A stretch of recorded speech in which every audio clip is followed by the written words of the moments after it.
aujourd'hui je vous retrouve pour un book haul. Cette fois-ci j'ai été un peu plus raisonnable que cet été quand même, j'en ai un petit peu moins acheté. Bon, je reste toujours sur 6, 7, 8, 9 livres achetés, donc il y en a moins de 10. Donc c'est déjà en progrès, je diminue. C'est vrai que je m'étais fixé de rien acheter parce que avec 300 livres, il fallait que je diminue un peu plus ma palle. Mais bon, on se refait pas, hein. Craquage livresque, comme d'habitude, ça arrête pas. J'ai fait un craquage aussi jeux de société, mais je verrai où je vous fais une vidéo que avec les jeux de société que j'ai achetés, ou alors je le rajouterai en fin de book haul dans la prochaine vidéo, parce que là je les ai pas encore reçus, donc je verrai. Je verrai bien comment je fais. Donc d'abord j'ai acheté une BD, donc la BD Yaga de Antoine Ozanan et Pedro Rodriguez aux éditions Spaceman Project. Donc c'est une très très belle BD, elle est vraiment très jolie. J'avais envie de l'acheter parce que ça parle de Baba Yaga, comment elle en est devenue à la Baba Yaga qu'on connaît. Voilà, ça parle un peu de sa jeunesse, de son vécu. Et puis la BD est vraiment magnifique, l'histoire est très très bien. J'ai beaucoup aimé, je m'attendais pas à ce que ce soit autant gros comme BD, parce que c'est vrai que je me mets tout doucement à la BD.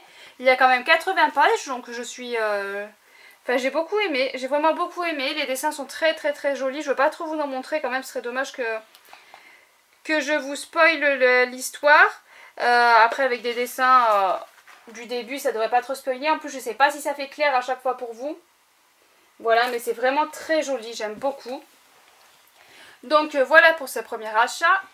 J'ai fait un achat réclamé pour mon fils. Il me réclamait depuis un moment qu'il voulait la suite des Royaumes du Feu. Il a lu le tome 1 et il me disait maman je veux le tome 2, je veux le tome 2, je veux le tome 2. Donc là je lui ai acheté le tome 2 et le tome 3. Le tome 2 donc je ne l'ai pas sous la main parce qu'il est en train de le lire, il est dans sa chambre quelque part. Et du coup voilà, le Royaume du Feu de Tute Sutherland. Le tome 3 c'est Au cœur de la jungle aux éditions Gallimard Jeunesse. Et du coup la BD, si je vous ai dit l'édition. Et il aime beaucoup, il aime vraiment beaucoup. C'est vrai que en plus l'édition est très jolie. J'avais envie de m'y mettre moi aussi. Mais bon, j'ai tellement de sagas que j'aimerais en finir avant d'en attaquer d'autres. Ce qui est assez compliqué, j'en conviens. Donc je vais sûrement m'y attaquer avant d'en finir d'autres. Mais l'édition est vraiment très très très jolie, je trouve. Et puis ouais, ça fait vraiment très envie. Il y a une petite carte au début. Donc voilà, je lui ai acheté ces deux tomes là et je pense que moi je vais pas tarder à m'y attaquer. En plus on voit les images des dragons, enfin c'est vraiment des livres très jolis. Ils ne sont pas très longs, je crois, 400 pages quand même. Mais ouais, ça fait vraiment très envie. Destin épique de 5 dragons après la guerre des clans, la nouvelle saga best-seller de Sutherland. Un univers riche et fascinant, une intrigue captivante, une amitié indéfectible. Partagez l'aventure de jeunes dragons aussi valeureux qu'attachants. Donc voilà, ça fait envie. Donc je pense que quand il aura fini de lire ces 3 tomes, je continuerai à acheter et puis je m'y attaquerai sûrement. Alors ensuite, je suis allée sur Vinted parce que j'avais lu au mois de avril, je crois, ou quelque chose comme ça, Enclave, le tome 1 de Anne Aguirre. Et du coup, je voulais continuer la saga. Et j'ai regardé sur Vinted et je suis tombée sur une bonne occasion. Les livres sont comme neufs, hein, vraiment. Et du coup j'ai acheté le tome 2 aux éditions. Je ne sais pas l'édition, c'est pas écrit à l'extérieur du livre. Édition de Noyer. Et puis j'ai pris le tome 3. Donc là c'est pas les mêmes éditions, c'est Black Moon.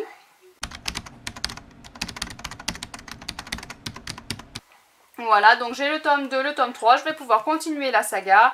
C'est un post-apocalyptique. En plus je me rappelle vaguement du tome 1, c'est pour ça qu'il est temps que faut vite que je me reprenne les 2 autres parce que sinon je vais pas arriver à suivre. Ils ont été obligés d'aller vivre dans les souterrains où il y a les trains qui passent là. Ah ouais, bon, dans les souterrains parce que sur terre c'est pas vivable apparemment, si je me rappelle bien. Enfin ouais, peut-être falloir que je relise le tome 1 d'ailleurs parce que là je vois que c'est très très flou dans ma tête. Donc ils sont presque... Ah, là je vois que c'est un peu abîmé, mais sinon ils sont quasiment comme neufs. Donc je les ai pas eu pour très cher, donc c'est très très bien. Donc voilà pour ça. Et du coup, quand je vais sur Vinted et que j'achète des livres à une personne, je regarde ce qu'elle a d'autre. Voilà. Et quand j'ai vu d'autres livres... Oh, Je regarde ce qu'elle a d'autre et j'ai vu qu'il y avait 2 autres livres qui avaient l'air pas mal. Donc je me les suis pris. Le tome, je crois que c'est celui-là si je ne me trompe pas. Je me suis pris donc Glitch de Heather Anastasium. Aux éditions Robert Laffont. L'amour est une arme. Donc celui-là, quand j'ai lu un peu le résumé, ça m'avait l'air pas mal.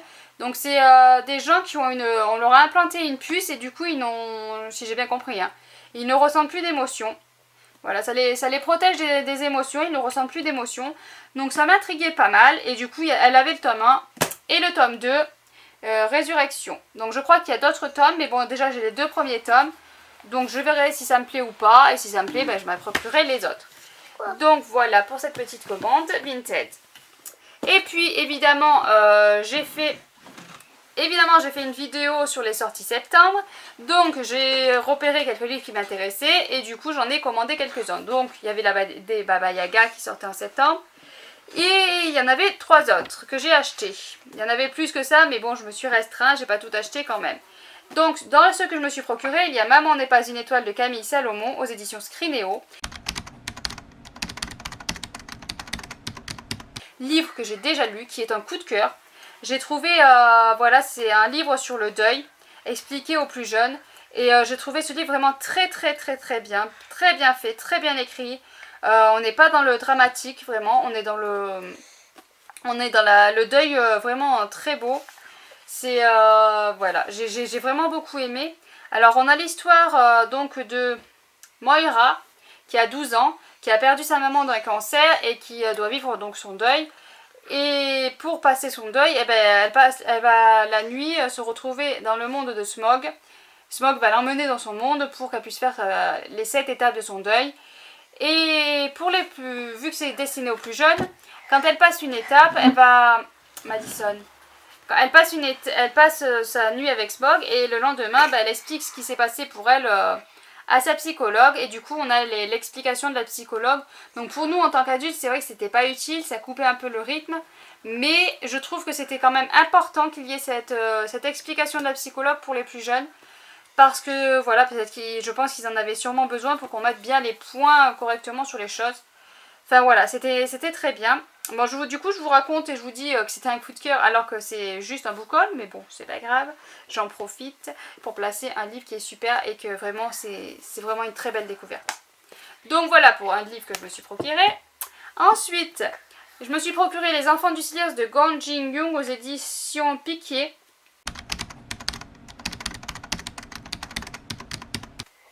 Donc celui-là je voulais me le procurer parce que c'est une histoire vraie.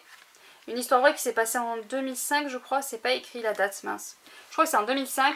C'est l'histoire de l'inceste vis-à-vis des enfants, je crois qu'ils sont sourds et muets. Je veux pas dire de bêtises, ils sont muets en tout cas. Et du coup voilà, et ça se passe dans une école de muets et il y a eu de l'inceste, il y a eu des choses qu'ils ne devraient pas avoir sur ces enfants-là. Et du coup c'est expliqué dans ce livre-là. Voilà, donc l'histoire de ces petits enfants qui ont eu droit à abus sexuels. Enfin voilà, je trouve ça important de se renseigner. Je sais que ça va être un livre dur, c'est pour ça que je ne l'ai pas lu encore. Mais j'aimerais bien le lire quand même assez rapidement parce que c'est quand même c'est quelque chose d'important voilà, à se renseigner et à savoir que ça existe et à savoir que voilà, à un moment donné, il y a des personnes très malveillantes et que il serait temps que ça s'arrête. Voilà, il serait temps que ça s'arrête. Donc voilà, je me suis procuré ça. Et puis, il y avait Jérôme Loubry, Les Refuges aux éditions Livre de Poche Thriller. Livre de poche, c'est écrit thriller à côté donc je vous dis thriller. Voilà, c'était en grand format, je sais plus quand c'est sorti en grand format, c'est pas écrit, en 2019 je crois. Et là c'est sorti en livre de poche et ça me plaisait bien. Il a eu ce livre-là a eu le prix Cognac du meilleur roman francophone. C'est l'histoire de Camille en Normandie, installée en Normandie depuis peu, Sandrine. Donc c'est l'histoire de Sandrine dont sa grand-mère est décédée et qui va devoir aller sur une île près de Normandie pour vider sa maison. Et là, elle va découvrir des choses qui se passent, qui sont bizarres sur cette île. L'île est peuplée que de personnes âgées qui ne quittent jamais cette île. Et à la fin du résumé, j'ai vu qu'on parlait en 1949. Et qu'est-il arrivé aux enfants du camp de vacances précipitamment fermé en 49? Voilà, c'est la fin du résumé. Et voilà, donc je pense qu'on va jouer sur 2 temporalités. Je verrai bien, hein. Mais je pense qu'on va jouer sur la temporalité de Sandrine qui est en train de vider la maison de sa grand-mère et la temporalité de 1949 du camp de vacances, qu'on ne sait pas ce qui s'est passé. Voilà, donc ça m'intriguait, ça m'intéressait. J'ai vu qu'il avait eu un prix, donc je me suis dit ça doit être un très bon livre s'il a eu un prix. Donc forcément on met la barotte. Donc il a intérêt d'être excellent. Voilà, ça fait partie de mes livres que je mets dans ma pile derrière moi, des livres priorité à lire, parce que ça me fait très très envie. Et donc voilà, je vous en dis pas plus, mais c'est vrai que la couverture avec cette robe tachée de sang est intrigante. Et voilà, c'est tout ce que j'ai à vous dire. Donc voilà pour tous ces livres que j'ai achetés. Ça me fait encore rajouter pas mal de livres que je pense que je ne lirai pas au mois de septembre tous. J'en vais en lire quelques-uns, mais j'aurai pas tous lus au mois de septembre. Ce qui fait qu'il va y en avoir encore en plus dans ma pile à lire. Ce qui fait qu'au mois d'octobre, je vais sûrement pas arriver à me retenir, donc je vais en rajouter encore. Donc en fait, il y a un problème, c'est que je vais jamais arriver à diminuer à cette allure-là. Voilà, bon allez, sur ce, je vous laisse. Je vous souhaite une bonne semaine. De bonnes lectures, n'hésitez pas à vous abonner, à laisser un pouce bleu, à partager la vidéo et à laisser surtout un commentaire. Allez, à bientôt!